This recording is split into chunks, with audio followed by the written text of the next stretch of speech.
My day job is in tech, which is just lousy with hustle culture. It's all about the grind, accepting of crunch time, that 24/7, always on work ethic. And I don't know, sometimes it can feel like so much performative busyness bullshit about proving your worth, move fast, break things. But invariably, the thing that ends up getting broken is you.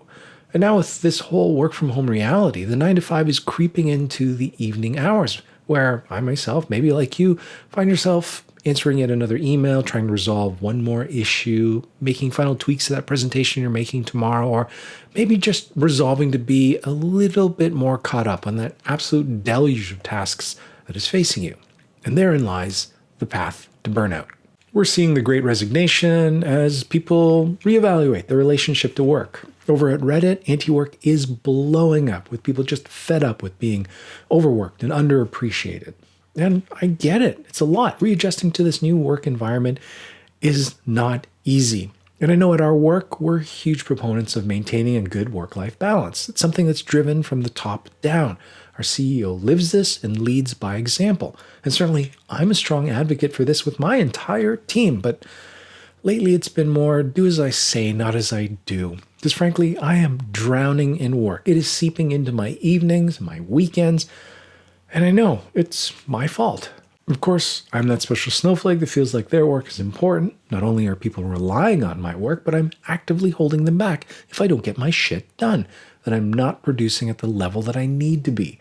And with my days completely filled with meetings, how else am I supposed to get stuff done except in that meeting-free time after dinner and on the weekends? And so that's when I find myself working.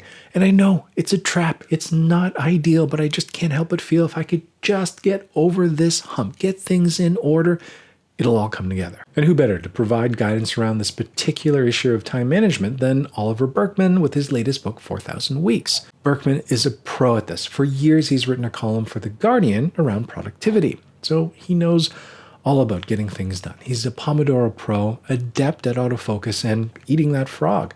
So clearly he's the person best suited to provide the guidance I need as I am out there furiously paddling along, desperately trying to keep my head above water. And hey, we're only a couple weeks into the new year, although at this point it does feel like months already. Anyway, why not resolve to uncover a new you, a better, more productive engine of efficiency? Now, Burkeman right away notes that any plan that involves constructing a new you is essentially devised by the old you. And that old you has some pretty glaring issues. I mean, this imagined future perfect you can't help but make your current you feel a little less in comparison. To which I say, well, duh, current me is really stressed, verging on burnout, so let's aspire to something better now, shall we? Now I admit, productivity and time management weren't the only reasons I picked up 4,000 Weeks. I've been hearing great things about it besides, not the least of which from Rebecca Schinsky over at the Book Riot podcast, who absolutely raved about this book. And hey, I pick up something self-helpy maybe once or twice a year, a little Brené Brown, a little Charles Duhigg, that sort of thing. Anyway, this book wasn't exactly what I expected, but turns out maybe it was a little bit more of what I needed. Burkeman comes in hard and explains the title of his book. The average lifespan consists of a mere 4,000 weeks, give or take, which is not a lot. I mean, the introduction where he introduces this little tidbit of knowledge is titled, "In the long run, we're all dead," which is... But I guess he's just setting the stage and outlining what's at stake, because in this context, time management should be everyone's concern. Everyone should be very aware of how they are using their limited time here on Earth. Although, when you put it in that context, maybe it doesn't mean getting to inbox zero.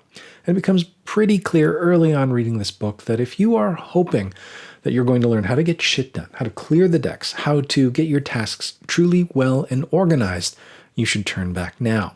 Because Burkeman shares a dirty little secret that he's learned after nearly a lifetime of researching productivity culture, and that no one achieves work-life balance. That our focus on productivity is doomed to failure. For starters, extreme productivity is self-defeating. I mean, the super efficient among us simply get more work heaped on them in response. The more work you do, the more work you get. I mean, let's say you're the guy that responds to every single email within minutes of getting it.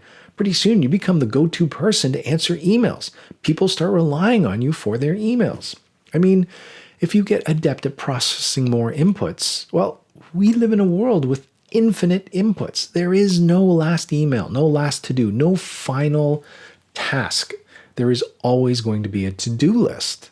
There is always going to be too much work. As a friend of mine pointed out, there is no past tense to these motivational adages. No one talks about their life post-hustle, how they've well and fully crushed it. The daily grind, fully ground. I mean, what comes after this? Well, more of it in an unending stream. And the better you are at getting through these tasks, the more likely it's coming at the expense of things that really matter to you. And this mastery can't last. It inevitably leads to burnout. And then you find you can't even muster the energy to do the things that you really love, like being creative, spending time with loved ones, or just reading a book without the words being all fuzzy and having a complete inability to retain anything that's on the page. It all seems pretty dire and hopeless, really. All there's left to do is to throw up your hands and maybe sob quietly in your Herman Miller errand chair in front of your standing desk. But Berkman feels like there's peace to be found in making this shift and accepting that you will never get everything done. In 2022, he admonishes for all of us to accept the current version of ourselves, this messy, imperfect, sometimes incompetent, mostly mediocre, flawed human that will never have everything well and truly completed. That we should understand there is no getting to the end of your to-do list. That inbox zero is a lie. And if you can make that concession, that can be the most transformative thing you do this year. As the Zen master in the book notes, all of you are perfect just the way you are. And you could all use a little improvement. And I get it. Reading a book where it tells you to accept who you are right now, warts and all, feels like a bit of a bait and switch. You've purchased this book on productivity, and suddenly you're faced with this woo-woo, self-help, healing crystals type of book. You're reading Stuart Smalley telling you that you're good enough, you're smart enough, and gosh darn it, people like you. Forget resolutions. Forget about losing weight, getting more done, writing that novel. If we're sticking with BookTube, forget about reading resolutions. Just set all of that aside. Forget about self-mastery and just settle in. Just be and know the stuff worth doing is going to take as long as it's going to take. I mean, the Germans even have a word for this, of course, Eigenzeit, the time integral to the process itself. Stop waiting for this future you and accept the current you. Accept the limits of your life. And saying it out loud, it just sounds so basic, bordering on trite. It's like I need it, I don't know, padded up with some more fancier sounding words like, you can't boil the ocean. So shift your personal paradigm and leverage the current moment to empower yourself up to the next level. Okay, so that's worse. Choose to fail at things. Be conscious of the things that you're going to neglect. The true test of any time management technique, as far as Berkman is concerned, is whether or not it helps you neglect the right things. So stop holding yourself to impossible standards and realize that everyone is faking it. So you might as well give up the anxiety and just get down to getting things done as best you can in the time it takes to get them done.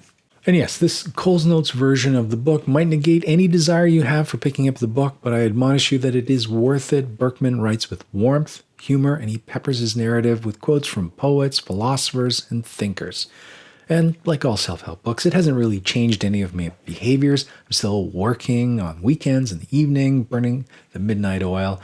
There's no magic switch that gets flipped that completely erases my bad behaviors, but at least I'm acknowledging these bad habits, that I'm a little bit more okay with shutting down the work laptop and feeling a little less guilty for watching the latest episode of Peacemaker, and being a little bit more okay with the fact that I am never going to get through my to-do list.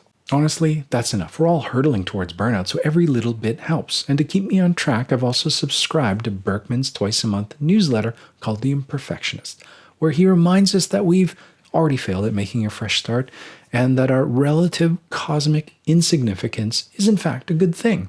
And it's still written in the same warm, there tones of someone who's been there and is still there with us. So maybe just take a step back from the endless churn of work and put things off, not forever, but maybe just for tonight. Might I suggest you read a good book? Just saying. Anyway, that's it for me. We'll talk to you again soon.